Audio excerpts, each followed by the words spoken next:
Hi friends, welcome to பூ போல சமையல். வாங்க, இன்னைக்கு வந்து ஒரு ஸ்பெஷலான ஒரு குழம்பு தான் இன்னைக்கு நான் வச்சுக்கிட்டு இருக்கேன். ஸ்பெஷல் இதுல வந்து வெங்காயம், மிளகாய். ஆமாங்க, ஃபர்ஸ்ட் எண்ணெய் ஊற்றிருக்கேன், கடுகு போட்டிருக்கேன், வெந்தயம் போட்டிருக்கேன், கருவேப்பிலை போட்டிருக்கேன்.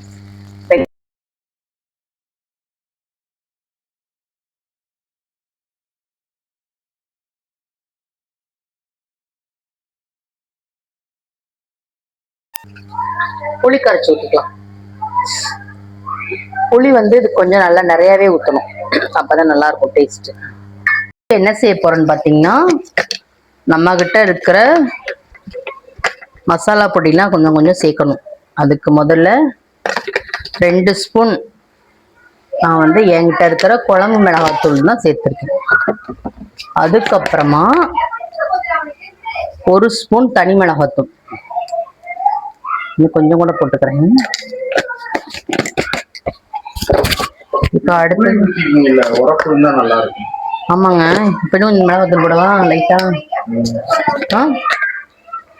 கொஞ்சம் வேணா போட்டுக்கலாம். இப்ப வந்து மல்லித்தூள் ஒரு 2 ஸ்பூன் மல்லித்தூள். அதுக்கப்புறமா கொஞ்சமா மஞ்சத்தூள். இது எல்லாமே வந்து நம்ம கிட்ட நான் அரைச்சி வச்சிருக்க பொடி தான். அது இதுல எந்த பொடியுமே வந்து கடையில் இருக்க பொடி கிடையாது. இப்போ வந்து நல்லா ஒண்ணா கலந்து விட்டுருவோம். ஒண்ணா அப்படி நல்லா மிக்ஸ் பண்ணிட்டு அதுக்கப்புறமா கொஞ்சம் நம்ம தண்ணி ஊற்றிக்கலாம். இந்த கருவாடு இருக்குல்ல, லைட்டா சுடுதண்ணில வந்து இதை ஊற வச்சிருக்கேன், வெது வெதுப்பான தண்ணியில. இது கொதிக்கிறதுக்குள்ள நம்ம வந்து இது மேல வந்து ஒரு மாதிரி லைட்டா செதில் இருக்கிற மாதிரி இருக்கும். அதனால இதை போய் சுரண்டி கழுவிட்டு வந்துடலாம். இந்த பாருங்க, இந்த பாருங்க குழம்பு பாருங்க, இப்ப எப்படி நல்லா சூப்பரா கொதிக்கு பாத்தீங்களா? இப்ப வந்து நம்ம கொஞ்சமா உப்பு போட்டுக்கலாம். உப்பு வந்து பார்த்து தான் போடணும், ஏன்னா கருவாட்டுலயும் உப்பு இருக்கும்ல, அதனால பார்த்து தான் போடணும். இப்போ வந்து அந்த வெறும் தேங்காய் தான் அரைச்சிருக்கேன் நான். இதுல தேங்காய் அரைச்சது ஊற்றிக்கலாம். லைட்டா ஜார கழுவி சும்மா கொஞ்சமா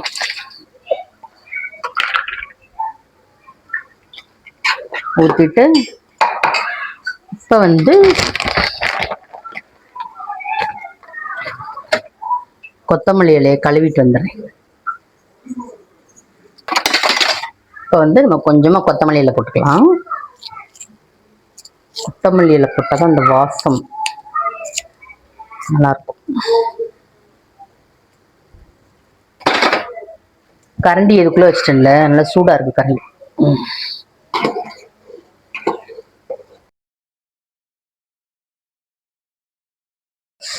சரி, இப்ப வந்து இதை வந்து கொத்தமல்லி எல்லாம் போட்டு கொஞ்சம் குழம்பு ஓரளவுக்கு வத்திருச்சுல, இதுல வந்து நம்ம அடுத்து கருவாடு போட்டுக்கலாமா? லைட்டா கலந்துப்போம். இங்க பாருங்க, சூப்பரா வந்துருச்சு, செம்மையா வந்துருக்குங்க.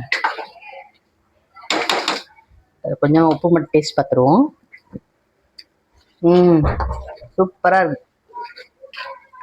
ஆனா இதுல உப்பு மட்டும் நம்ம கொஞ்சம் பார்த்து தான் போடணும், ஏன்னா கருவாட்டுல உப்பு இருக்கும், அதனால கம்மியா தான் போடணும். இப்போ வந்து நம்ம கருவாடு போட்டுக்கலாமா?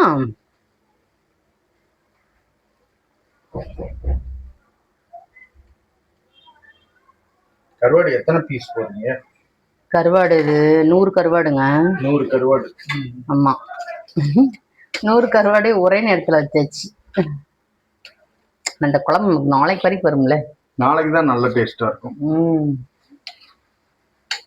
சரி, பார்க்கும்போது எவ்வளவு சூப்பரா இருக்கு பார்த்தீங்களா? மனம் கமக்குதே. திறந்தோடனே அப்படி ஒரு வடை. இந்த பச்சை மிளகா, இதுல ஹைலைட்டே வந்து கருவாடும் பச்சை மிளகாயும் தான். அப்படியே இந்த சோறுல பச்சை மிளகா போட்டு சாப்பிட்டோம்னா சூப்பரா இருக்கும். பச்சை மிளகாயோட எண்ணெயில பொரிச்சதுனால உரப்பு இருக்காது. ஆமாங்க, சாதம் வெந்தோடனே பார்ப்போம் நம்ம. இப்ப நம்ம வந்து சோறு வந்து நமக்கு ரெடி ஆயிடுச்சு. அதுக்கப்புறம் இங்க பாருங்க, கருவாடு குழம்பு வந்து மேல நல்லா கொஞ்சம் நல்லெண்ணெய் ஊற்றி வச்சிருக்கேன், அப்பதானே டேஸ்ட் சூப்பரா இருக்கும். ஒரு கருவாடு எடுத்து காட்டுங்க. இந்த எடுக்கிறேன்.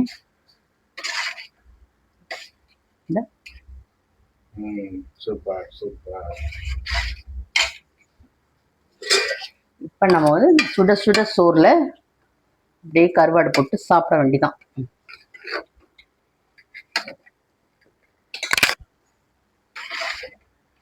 இந்த ஊத்தமே பாருங்களேன் எப்படி கலர்ஃபுல் ஆயிடுச்சு. ஒரு துண்டு தான். ஒரு ஆளுக்கு ஒரு துண்டா 2 துண்டா? ஒரு துண்டு போதும், அப்புறம் நாளைக்கு வேணும்ல. ஆமால. சரி சரி. இதுதாங்க நான் வச்சிருக்க கருவாட்டு குழம்பு. இப்போ வந்து நம்ம இந்த குழம்ப சாப்பிட்டு பார்த்துடலாங்க எப்படி இருக்குன்னு. டேஸ்ட்டு பார்க்கும் போதே நல்லா சூப்பராக இருக்கு. இந்த பச்சை மிளகா, இந்த கருவாடு அதோட இப்படி வச்சு சாப்பிடும்போது நல்லா இருக்கும்.